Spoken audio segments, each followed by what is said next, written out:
The ultimate aim of this book is to make you the master of your own emotions so that you can control your response to stressful situations.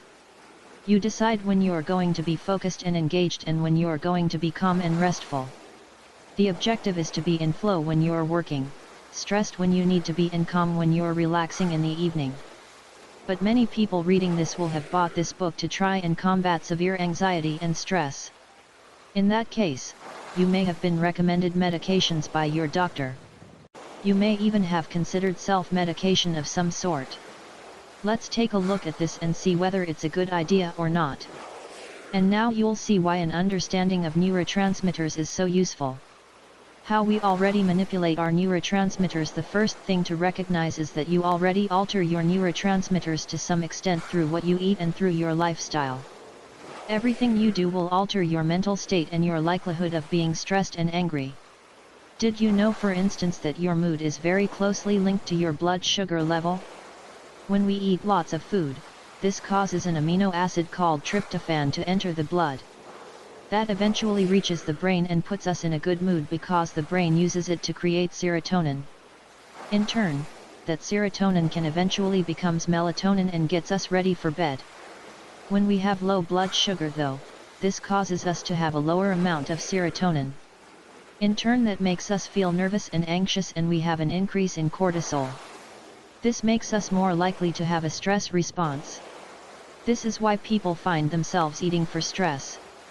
And it's also why you should avoid being hungry if you are about to attend a stressful meeting, first date, or interview. Another way people self-medicate when they're highly anxious is with alcohol. This is because alcohol triggers the release of GABA in the brain, GABA being gamma-aminobutyric acid, which is an inhibitory neurotransmitter. That means it reduces the firing of neurons and suppresses activity overall. This is in contrast to some of the stress hormones like glutamate and cortisol, which increase activity. From a first-person perspective, this creates the sensation of the brain quietening down. If you're someone who has a lot of anxious thoughts and ruminations, then consuming alcohol or getting GABA in another way will make you feel quieter, though also sleepier. Essentially, it is a sedative. Of course, self-medicating for anxiety with alcohol is not a good idea and is certainly not recommended. This also has a number of other unwanted effects, causing some parts of the brain to completely shut down and making us more forgetful, disinhibited, and more likely to get into trouble. Likewise, you also put strain on the body in other ways, causing liver damage, killing brain cells, and leading to addiction. If you overdose on alcohol, you can end up making yourself very sick, and eventually it can even be fatal if it causes your system to completely shut down.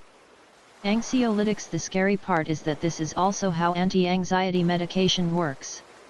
Anti-anxiety medications are technically known as anxiolytics, and they tend to work in one of two ways: increasing GABA, increasing serotonin. These actions will then help to improve your mood and at the same time suppress brain activity to put you in a calmer and more relaxed state.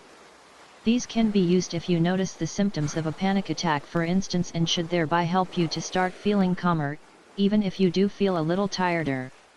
Likewise, they can be used before sleep in order to help you drift off without anxious thoughts that might keep you awake. Benzodiazepines and barbiturates, for example, work by increasing GABA, while SSRIs work by increasing serotonin and are commonly used as antidepressants. Meanwhile, some people also attempt to alter these neurotransmitters through supplementation. 5-HTP, for example, is 5-hydroxytryptophan and is a precursor to tryptophan. This means that the brain can use it to make tryptophan and in turn to make serotonin. Phenibut, meanwhile, is a derivative of GABA which is capable of crossing the blood-brain barrier and which can be used without a prescription. So if you're someone who suffers from frequent panic attacks or who often finds their performance hampered by anxiety, should you consider self-medicating with Phenibut? Or perhaps getting a prescription for anxiolytics from your GP? The answer will depend on your situation. But make sure you're aware of the serious side effects and that you continue to treat the cause as well as the symptoms. For starters, anything that increases GABA will cause drowsiness, confusion, difficulty waking, headaches, forgetfulness like alcohol, an overdose can also be very dangerous and potentially lead to coma or death. More concerning still is the fact that using any medication to artificially increase neurotransmitters can cause addiction through processes called tolerance and dependence. Essentially, this means that the brain is adapting to the increase in certain chemicals, and in doing so, it becomes used to that state and finds it difficult to operate at normal levels. If you keep increasing GABA, for instance, then your brain may respond by producing less GABA naturally and by reducing the number of GABA receptors capable of responding to it. This means you need to take a larger dose of barbiturates or phenibut to achieve the same feeling you did before. What's more is that it means you'll now feel worse when you're not using the medications and will have unnaturally low levels of the neurotransmitter. This can eventually lead to users becoming dependent and even abusing the medications, and it can lead to withdrawal when you try to stop using them. Another thing to consider is that no neurotransmitter works in a vacuum. That is to say that there is a complex relationship between the chemicals in your brain and the way that they affect your physiology, your mood, and one another. If you increase GABA, for example, you will decrease your dopamine and your glutamate as your brain thinks nothing important is happening. This is why you might feel less motivated and why your memory can be negatively impacted. Likewise, when you increase serotonin, you also increase melatonin, making you sleepier and less energetic. There are probably still hundreds of neurotransmitters we don't understand yet, and we're a long way from knowing everything about the ones we do know about. Simply increasing the amount of GABA or serotonin in the brain is a little like trying to fix a delicate watch with a hammer. Neurotransmitters work best, by far, when they're left to the brain to moderate naturally. The only time I would recommend using something like a barbiturate is if you suffer from extreme anxiety and you are using it to prevent panic attacks. Even then though, this should be viewed as a short-term solution to treat acute symptoms only.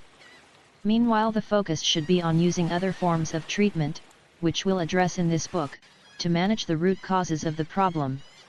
Other substances that affect your neurotransmitters actually, though, in this scenario I would still say that barbiturates are only really suitable for extreme cases. For most people, a better solution might be simply to use something like an essential oil. If you burn valerian root essential oil, frankincense, or lavender for instance, then this can actually also trigger the mild release of inhibitory neurotransmitters. Valerian root oil in particular can cause a strong release of GABA and is very useful as a sleep aid. Again, you shouldn't rely on this method, but if you want to relax in the evening while reducing stress, then burning some oil is one approach that can make this all the more effective. And if you want to get a little help managing the early symptoms of a panic attack, that dabbing some tissue in this oil and inhaling might be less extreme than using anxiolytics. And meanwhile, remember that some things you consume can actually make anxiety worse. The biggest culprit? Caffeine. Caffeine is a stimulant that increases dopamine, cortisol, glutamate, and adrenaline, and that's why it can also increase your heart rate, cause tremors, and make you nervous. Caffeine is a little like having a stress response in a mug, which is great for focusing but not so great for staying calm. So if you're the anxious type, then you might want to kick the habit of that morning coffee.